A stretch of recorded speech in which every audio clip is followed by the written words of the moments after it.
Buenos días. Vamos a continuar con nuestras clases virtuales. Hoy día vamos a trabajar el periodo formativo inicial. La semana pasada hemos estado trabajando, jóvenes, el origen y la periodización de la cultura andina. Lo que hoy nos corresponde trabajar es el periodo formativo inicial.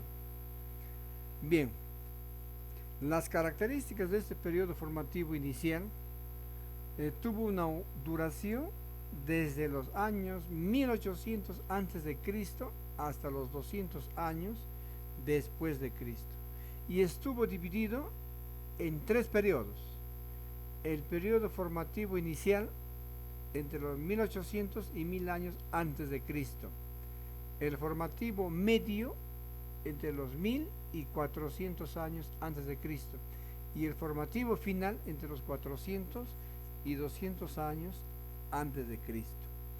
¿Cuáles han sido las características de este periodo formativo inicial que se desarrolló entre los años 1800 y 1000 antes de Cristo? Hay que destacar en este aspecto la agricultura. En este periodo se logró la difusión y la mejora genética del maíz. Se desarrollaron también las tecnologías agrícolas, y el desarrollo de la tecnología agrícola ha permitido el cambio de cultivos entre las diferentes culturas andinas. En este periodo se desarrolla la tecnología agrícola. Ya los hombres de este periodo formativo no son como lo que hemos trabajado anteriormente, el periodo lítico, el arcaico inferior y el arcaico superior. Aquí ya no, es el periodo formativo. Aquí ya las personas, el nivel cultural ya está avanzada. Ellos han hecho uso ya de los fertilizantes para enriquecer el suelo, seleccionaron las semillas y construyeron canales de riego para mejorar la agricultura, para controlar el agua de los ríos. Ahora, ¿qué papel jugaron los sacerdotes en este periodo inicial? Porque estamos hablando de las características económicas. Los sacerdotes tenían un conocimiento de astronomía. Ellos sabían en qué época sembrar, en qué época cosechar. Conocían el calendario agrícola. Ellos tenían esos conocimientos para determinar el calendario, y por lo tanto ellos eran pues solicitados por el pueblo, porque ellos sabían cuándo sembrar y cuándo cosechar.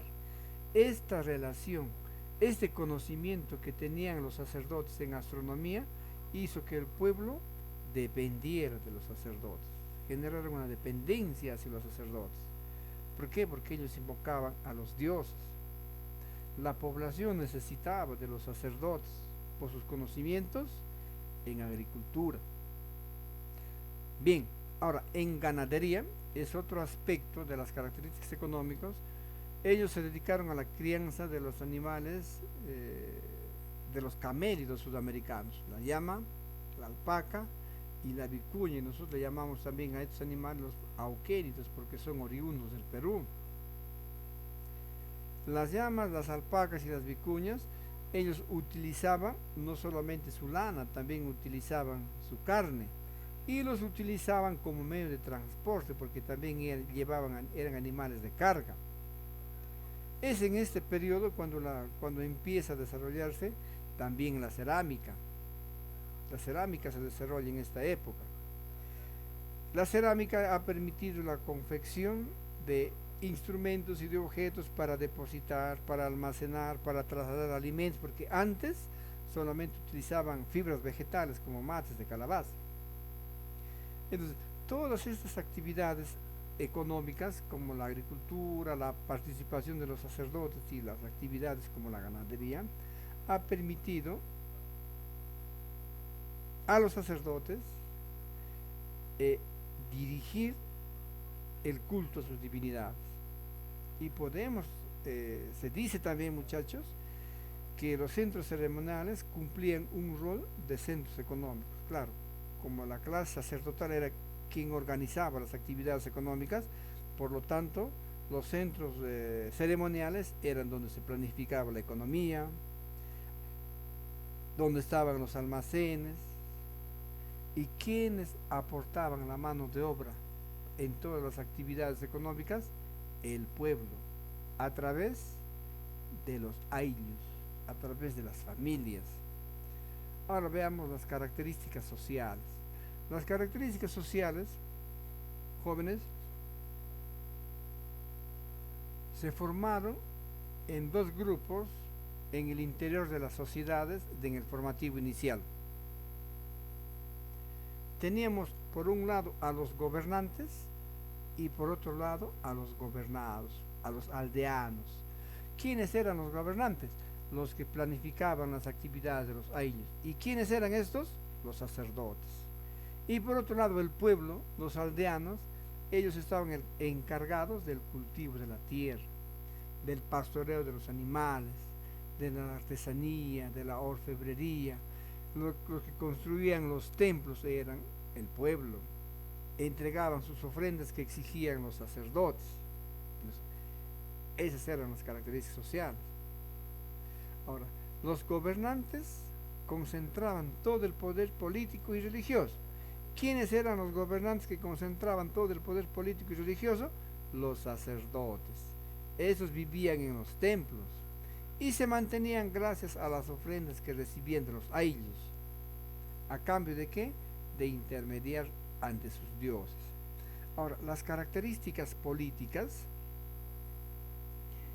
Los sacerdotes eran los que gobernaban, ya hemos dicho eso. Con tal objetivo se crearon gobiernos teocráticos, donde el que gobernaba era la clase sacerdotal.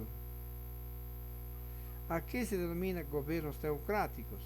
A los gobiernos donde el gobernante era también considerado Dios o el que tenía relación con Dios, en este caso los sacerdotes. Crearon un sistema de imágenes terroríficas. ¿Para qué? Para concentrar el poder político en sus manos. Porque esas imágenes terroríficas que ellos crearon en todas sus manifestaciones culturales infundía miedo, infundía temor. Y esto, ¿quiénes controlaban a estas imágenes terroríficas? Los sacerdotes. Por lo tanto, la religión cumplía un poder político. Para eso servía la religión. Bien, ahora, las características culturales. Vamos a destacar dentro de las características culturales, muchachos, que ellos construyeron grandes centros ceremoniales en todos los Andes, en todo el mundo andino de esa época.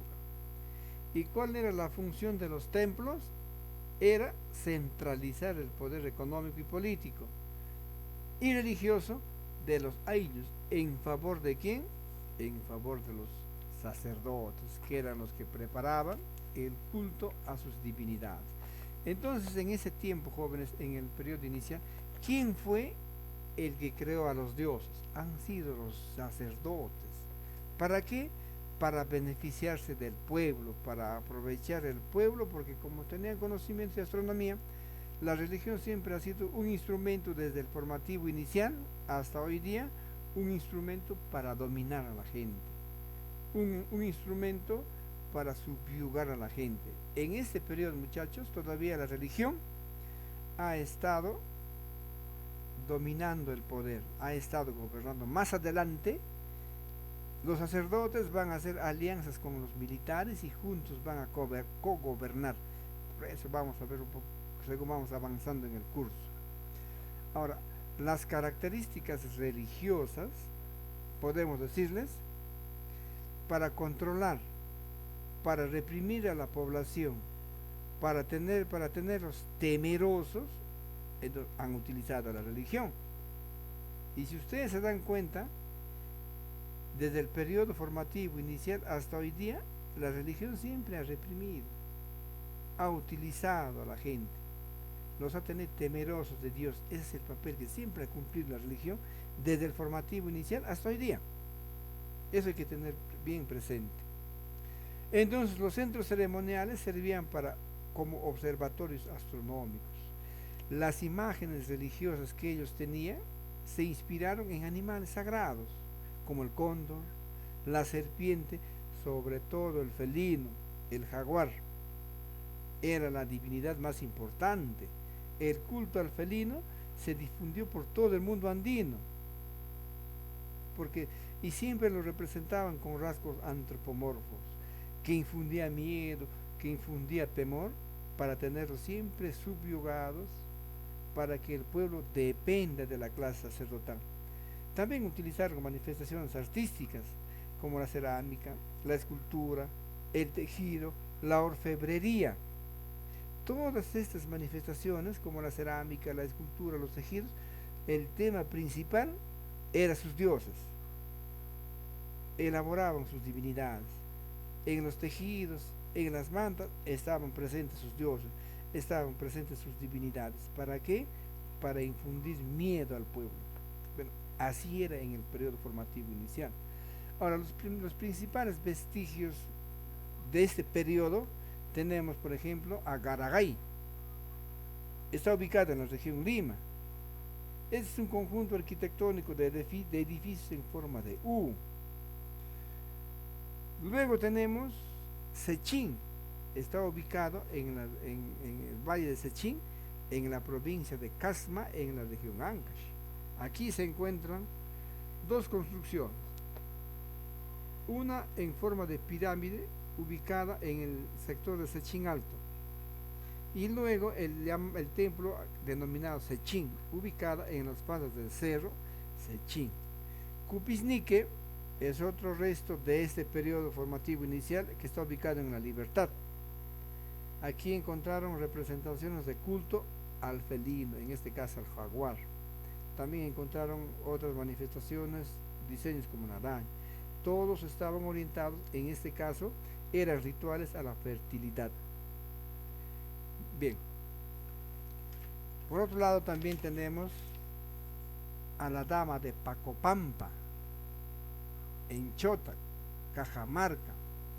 Ese fue hallado en un complejo arqueológico que consta de 3 plataformas. Fue ubicado en el año 2009 por el arqueólogo Yujiseki. Y luego los restos de Kunturwasi, ubicado también en la región Cajamarca. Se encontraron piezas de oro y esculturas de piedras que representaban a seres antropomorfos, también con rasgos felinos, muy parecidos a los que elaboraron en Chavín. Por lo tanto, se puede decir que Chavín ha influenciado en este periodo formativo inicial. En el texto, en la página 45, tienen 4 preguntas de la retroalimentación.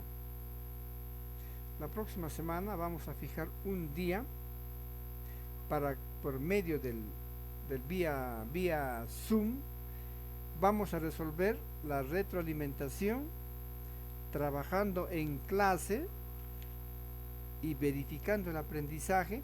Lo vamos a trabajar juntos el libro, pero por hoy día, hasta esta clase, resuelvan ustedes la página 45, 46 y 47. Si tienen alguna duda para yo apoyarles, comuníquense por mi WhatsApp privado. Gracias, muchachos, y nos vemos la próxima clase.